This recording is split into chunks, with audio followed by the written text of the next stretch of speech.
बातासिपुरनि नैबे मिलन गोजौ फरायसालिनि जे फोथार बेवहाय सनितपुरनि आइ आफा रायजो राजाफ्रा रोजा रोजा सुबुंफ्रा बेवहाय सुबुं गमायाव बाहागो लादों।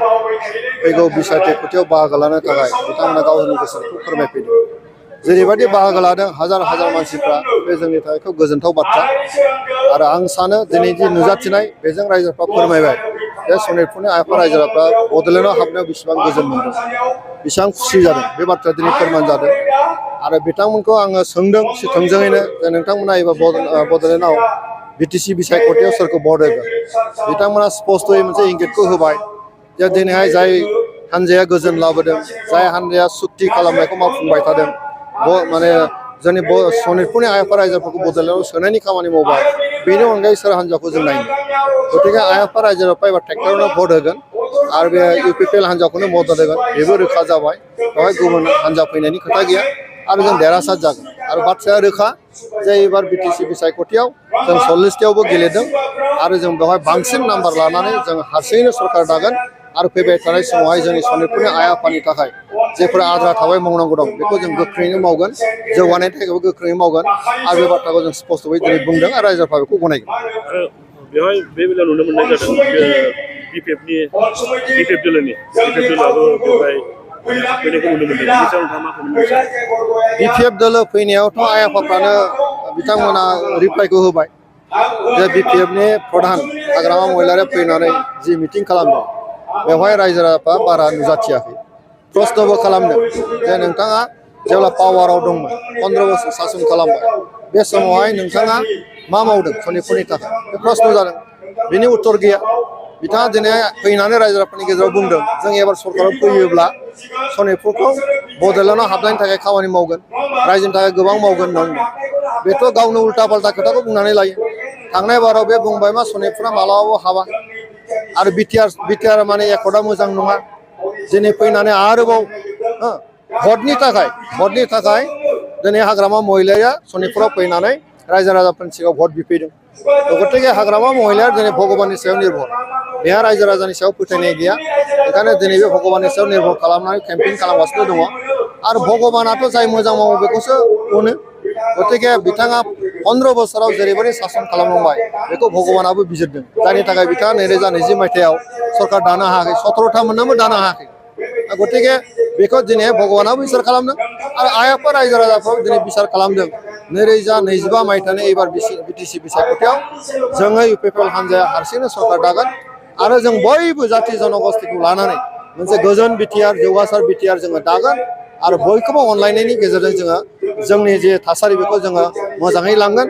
आरो सोलोंथाइ बिथिङाव, हारिमु बिथिङाव, जोङो जे आबाद बिथिङाव, जोंनि सेंग्रा सिख्लाफोरखौ साख्रि होनायनि बिथिङाव, खामानि मावनानै जानांगौनि बिथिङाव, स्किल डेभेलपनि बाथ्रा जों दिनै बुंबाय थादों। गासैबो बिथिङाव जोङो मोजाङै जोङो मोनसे पलिसि डिसिसन लानानै जोंनि सरकारखौ जों सालायलांगोन आरो बेखौ मावफुंनो हायो जोंनि प्रमद बर' बिथाङा। आरो गोबां गामिफोर दङ। बेथ' नंखागौआनो। सनितपुराव माखासे गामि दंबावो जायफ्रा बिथोराव दङ।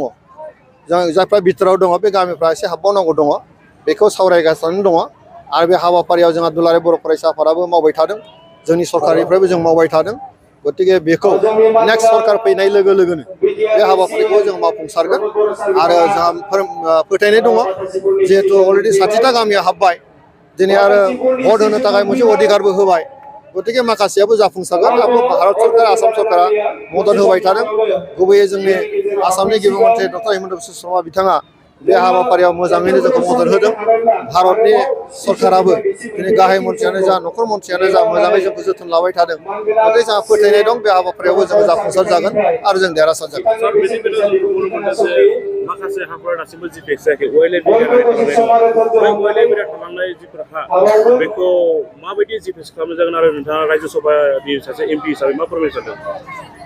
दा बेवहाय जोंनि आसामाव बा भारतआवनो गोबां माखासे आयेनफोर दङ।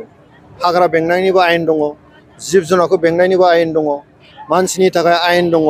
गतिके बे आयेनफोरखौ बाद होनानै रावबो सोलिनो हाया। बे जाबाय संबिधानिक बेबस्था। गतिके जोंनि बे सनितपुरावबो माखासे एरिया वाइल्ड लाइफ सेंसुरियाव गोग्लैयो, माखासेया फरेस्ट रिजार्भआव गोग्लैयो, माखासे एरियायाव जोङो थाबाय। बे गासै बाथ्राफोरखौ मोजाङै सालिजारि खालामनानै मावनांगौनि थाखायनो जों माखासे खामानिखौ एसे लासै थांनांगौ जादों खिन्थु जोङो खुनु आयेनखौ सौदावालासिनो जाहाथे जोंनि बेवहाय थानाय रायजो राजाफ्रा बयबो हाखौ मोननो हायो आरो संसारखौ जाहाथे जानो हायो बिनि थाखायसो जों सिन्थाखौ खालामदों आरो बेनि थाखाय जोङो भारत सरकारखौ माबोरै जोङो सावरायनांगौ आसाम सरकारजों बोरै सावरायनांगौ बिनि जों हाबाफारिखौ जों लाबाय थादों गतिके फैगौ बिटिसि बिसायख'थियाव जोंनि सरकार फैखांनायनि उनावनो बे गासैबो हाबाफारिखौ जोङो बोरै जों जिहेथु खालामनो बबे ओनसोलखौ वाइल्ड लाइफआव दोननो बबेखौ जोङो रिजार्भ खालामनो बे गासै बाथ्राफोरखौ लानानै जों सावरायनानै जों थिग खालामनाय जाबाय